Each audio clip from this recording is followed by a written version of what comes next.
Greg Kettner. He was a comedian in his past. He was actually on stage, the same stage as Robin Williams, y'all. But now he serves organizations on how to talk about mental health, reduce turnover, and increase revenue with a work happy culture. And his organization is Work Happy. Welcome to the stage, Greg. Great. Thank you, Jason. Hey, everybody. Thank you. And thanks again, Chris. Really appreciate you sharing a powerful story that we all can learn from. And I wanted to follow up with Words Matter. Thank you for the great introduction, Jason. Basically, I'm a regular guy. I'm a can opener. I help people talk about mental health. And 5 years ago, I didn't know how to talk about mental health. Um, until our family went through something. My stepdaughter lost her dad to suicide. So I dedicated my life to sharing how do we work happy, how do we talk about mental health, how do we make it okay to talk in the workplace, because when we do, people can reach out and we can get the help that we all deserve. So we all know back when we were kids, right? Sticks and stones may break my bones, but words can never hurt me. Completely false, right? I mean, we're all adults now. How many people remember, um, you know, breaking an arm or leg in grade school? I don't. I know I did, but I don't. But I remember getting bullied, right? Being called a redhead or whatever else it is. And words actually matter. And the older I get, the more important it is. And we need to communicate more. We need to share more empathy with each other. And we need to get off our social media devices and have actual conversations. And thank you, Jason, for setting this up. I know we're still on our computers, but it does help in situations like this. But I just want to share how much words matter to all of us and how much they have mattered to me in my life. So one of my heroes, and I've had the opportunity to work with Robin a couple of times back in the day, but one of his favorite quotes is on my wall: "Everyone is battling something we know nothing about. Always be kind." And that's always stuck with me. And the first time I got to meet him, I was at a comic club. It was an open mic. There's probably about 12 people in the room. He walked in, sat down, and he started listening to my stand-up comedy. And I was just like, oh my God, I can't believe this is happening. And afterwards, sat down and just started talking to him. And he said two things to me.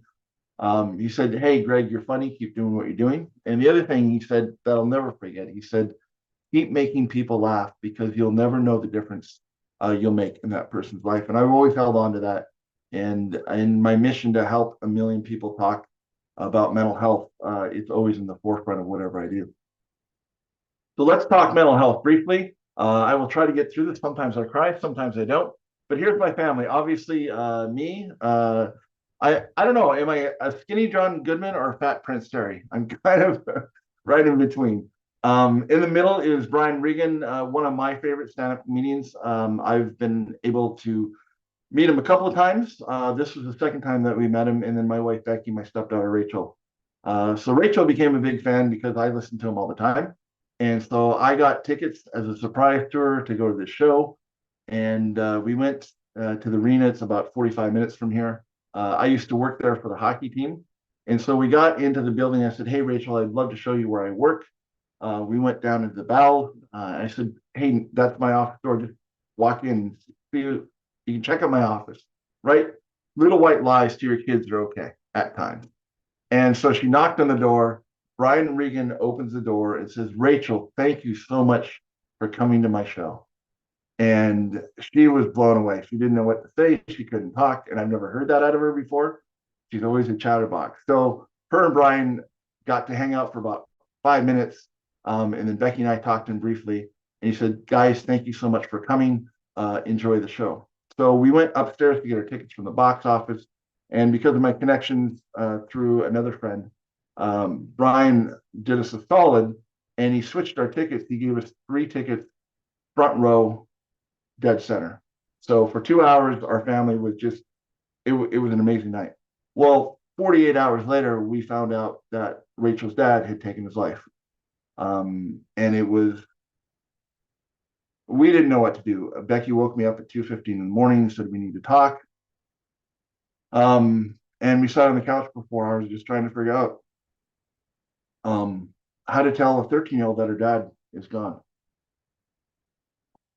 And so we did a bunch of Googling, and it got to be about 5:30 in the morning. I called my brother, who's a psychologist, and he gave us some really good advice. And so she came down, and we got through it. There was a lot of tears, and over the past 6 years now, she's been very resilient. Our whole family has, but through counseling and talking and laughter, we've gotten through it. And I remember specifically about 3 weeks after the incident happened, we were sitting at the dinner table, and Rachel started to cry, and then Becky started to cry, and I started to cry. And I remember that thing from Robin Williams said, keep making people laugh.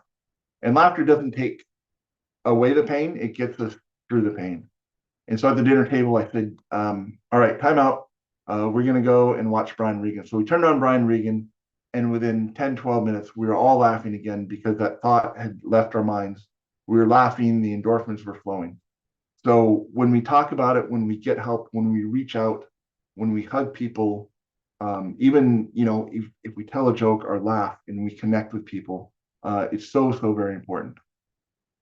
So I always throw cartoons or memes in my presentations because in case I cry, but I love this one. My wife actually sent it to me, but the little daughter's like, did you want a daughter or a son? And the mom was, all I wanted was a back rub. So if you get it, you get it. If you don't, well, ask Jason, he'll explain it to you. So here's the reason why people don't talk about mental health. It's about the shame and guilt. Lyra's Health recently did a study, and 8 out of 10 people are still not talking to HR or their managers, even though they have an employee assistance program with free counseling, right, for mental health. But it's because of the shame and guilt. Mental health is important. It's something everyone has. It's worth making time for. But a lot of us, and the narrative is changing, but mental health, it's not a sign of weakness. It's not shameful. It's not all in your mind, right? So if we talk about this and we go to professionals, whether it's our doctor or a counselor or a therapist, but even talking to our family and friends and saying, I'm really struggling with overwhelm, or, I have thoughts of suicide. What do I do? Or anxiety, right? I'm not the person to talk to when people are in crisis, but I know how to love on people and say it's going to be okay and listen and encourage them and say, what? I go to a therapist. I go once a month, whether I need to or not, because it helps me. And the best analogy I've heard is it's really hard to read the label on a jar when you're sitting inside. So if you are struggling, why not go to somebody, right? That can help you, that's gone to school, that's talked to a lot of people about it. When we have a toothache, we go to a dentist. When our tummy hurts, we go to a doctor. When our minds are stressed and hurting, let's go get the help that we all deserve. And before Rachel's dad passed, I used to say words like committed suicide, which is wrong, right? They passed by suicide. There's different ways to say it now. But I used to think of mental health is either bipolar or suicidal. But there are a lot of different things that are within the range of mental health, right? Anywhere from anger to seasonal affectiveness disorder to bipolar. I mean, there's a whole list here, right? Hoarding, overwhelm. And during COVID, I mean, I was in this office building a business, and there were days I had overwhelm, and I had to stop and do my breathing, my meditation, call my wife, or talk to my therapist. So when we hear the term mental health, and I actually like the term mental fitness, piggybacking on what Chris does, right? Because when we work on it, we go to the gym, right? If I want to lose weight or get stronger, I go to the gym. It's fitness. So I'm trying to change that as well. But my point with this slide is being that there's a lot of different components that go into mental health. So it's just not one specific thing. So when you're talking to people, it can be various things. It can be small, it can be big. But if we don't take care of it personally, it's like a pressure cooker, and the overwhelm can boil and boil and boil. And then that's when disaster happens if we don't take care of it. So this guy on the right is Stephen from Halifax. I met him. I was doing a keynote for a conference out in Halifax, and I wanted to go out the day before. I wanted some time for myself and be a tourist. So I went down to the Bay of Fundy, which is where we are. It's the biggest tidal change in the world. I think it's 12 feet from high to low tide. And so I just wanted to go and check it out. And it's about a 20-minute walk from where we're at here. So I was taking pictures and I turned around and I saw this guy, Steven. And my first thought was like, seems like he could use a friend. And my second thought was, not me, not today. Today is my day. And so I started walking, and as I got closer to him, I'm like, no, I got to talk to this dude. And I saw that he had a San Francisco 49ers hat on. I'm a huge Niner fan myself. And so I said, hey, man, I see you're a 49ers fan, which is great. My two favorite teams are the 49ers and anybody playing Dallas because I hate Dallas. And he laughed. And we had a conversation and we laughed a little bit. The first thing I noticed about Steven, other than his well manicured beard, was that he had a severe stuttering problem. It took him a long time to say hello, his name, where he's from. And he obviously, I felt that he felt embarrassed about it. And I thought, you know what? Here's a perfect opportunity just to listen and talk to this dude and hang out. So we started going for a walk and he told me about his life. I said, hey, have you been here before? And he said, no, this is the first time I've been out of my house in about 3 months. And so I asked the next question. I said, oh, what's going on? He said, well, I lived with my mom. I lost my job. And 3 weeks after I lost my job, my mom died. And I just fell into depression. And all I do is I get up, I eat, I sleep, and I watch hockey games. And I got one buddy that comes over every once in a while. We watch hockey and drink beer. And that was Steven's life for the last 3 months. And he just kept on talking and talking. And he said, well, what about you? And I said, well, I'm a speaker. I talk about mental health. And he's like, oh, mental health. He goes, yeah, no, I've got depression. And so I said to him, I said, well, have you talked to your doctor about it? He goes, yeah, no, I was raised, boys don't cry, suck it up, keep going. And I said, well, I go to therapy. He goes, do you go to therapy? He goes, it doesn't seem like you need to go to therapy. I'm like, oh, ask my wife. I need to go to therapy. And so we continue to have this conversation. And when we got to the end, we were getting back to the cars, and he said, "You know what, Greg?" He goes, "I'm going to go talk to my doctor." He goes, "If you can go to a therapist, I can go to a therapist." And the one thing that I noticed as I got in my car, I was just kind of replaying the whole walk in my head. Um, and when we said goodbye, Stephen was no longer stuttering because he felt confident and comfortable talking to another human being, what we had talked about, right? We'd opened up our lives. And I will probably never see Steven again. He'll probably never see me. But for that moment, we shared something unique and that we both struggle in our lives. And when we do that, that's when the magic happens. That's when we can reach out, we can lean on each other, and we can feel okay to go talk to our doctor, go talk to our family or whoever to get the help that we need. Here is a photo I snapped along a street about a mile from us.